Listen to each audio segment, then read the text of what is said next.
হাসিনা নিজেই পালিয়ে গিয়ে মন্ডির সাথে বিয়ে করেছে। মন্ডি তো চাওয়ালা, সে তো চা বিক্রি করে, তাই তার যেহেতু এতই চাওয়ালার সাথে এতই প্রিয়, তাহলে সেই চাওয়ালার সাথে বিয়ে করুক, সে তার সাথে মজা করে সংসার করুক।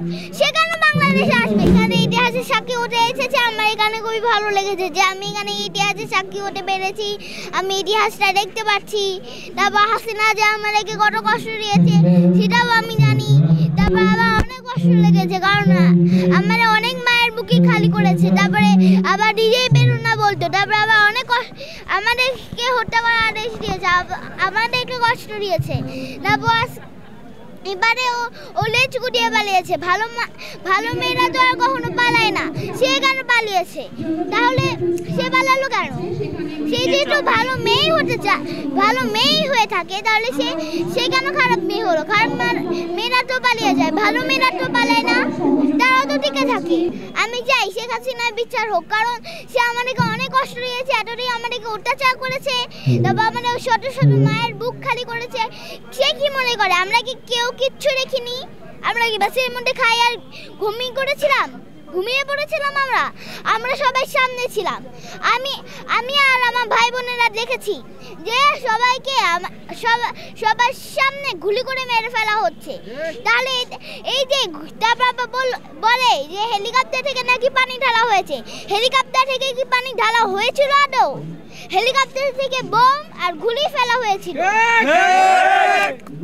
এই যে যেহেতু হাসিনা আমি বিচার চাই, সেটা হচ্ছিল কি সে যতই তাড়াতাড়ি সম্ভব তাকে বাংলাদেশে আনা হোক, বাংলাদেশে এসে তাকে টিএসসি অথবা শহীদ মিনার, সেখানে তাদেরকে ফাঁসিতে ঝুলানো হোক। তাহলে সে যে এরকম করেছে তার মুখের উপরে আমরা জুতা ফেলবো এবং থুতু ফেলবো। ওই যে কারা জেলের মধ্যে লুকিয়ে ফাঁসি দিবে এটা না, ওকে সবার প্রকাশ্যের সামনে এনে তারপরে হলো ওকে ফাঁসি দিতে হবে।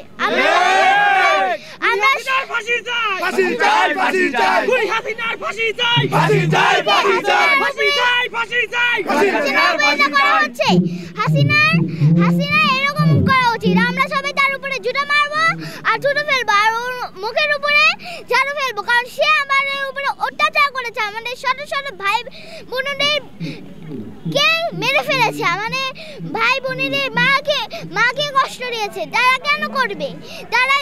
যারা আমাদের বিপক্ষে ছিল, মানে স্বৈরাচার, তাদেরকে অনুরোধ করছি যারা আমাদের দলে আছেন তারা যত তাড়াতাড়ি সম্ভব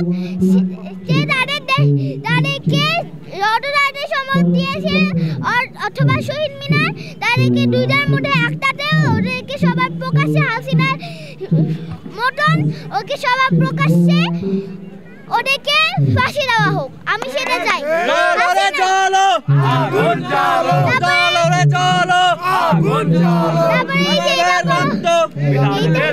তারপরে হচ্ছে আমাদেরকে এত কষ্ট দেওয়া হয়েছে, তারপর আবার হাসিনা নিজেই পালিয়ে গিয়ে মন্ডির সাথে বিয়ে করেছে। মন্ডি তো চাওয়ালা, সে তো চা বিক্রি করে, তাই তার যেহেতু এতই চাওয়ালার সাথে এতই প্রিয়, তাহলে সেই চাওয়ালার সাথে বিয়ে করুক, তার সাথে মজা করে সংসার করুক। সে কেন বাংলাদেশে আসবে? সে কেন বলে যে আমি বাংলাদেশে এটা নিয়ে গেলাম, ওইটা নিয়ে গেলাম, আমি বাংলাদেশে দখল করবো? ইসলামে কোনো ভাগ দেওয়া যাবে না, এটা হারাম। তাহলে ও কেন এই সম্পত্তি নিবে কেন? আমরা কোনো কিছুই দিব না, ও যত কিছু বলুক আমরা কিছু দিব না। সে যদি বাংলাদেশে আসতে চায় তাহলে সে আসুক, বাসা পিটিয়ে লাল করে দিব। তার সম্পত্তি এত লোভ কেন? সে যদি চাওয়ালার সাথে বিয়ে করে, যদি সে সংসারই না চালাতে পারে, সে ভিক্ষা করুক, সে অন্য বাসায় কাজ করুক, সে কেন বাংলাদেশের সম্পত্তি নিতে আসবে? বাংলাদেশকে এখান থেকে ওইখান থেকে এটা দখল করবে কেন? এত লোভ কেন? সে যদি আসে, তার যদি ভয় থাকে তাহলে সে বাংলাদেশে আসুক, কোনো কথা নাই, তাকে ডাইরেক্ট টিএসসি অথবা শহীদ মিনার যে কোনো একটাই ওকে ফাঁসিতে ঝুলানো হবে।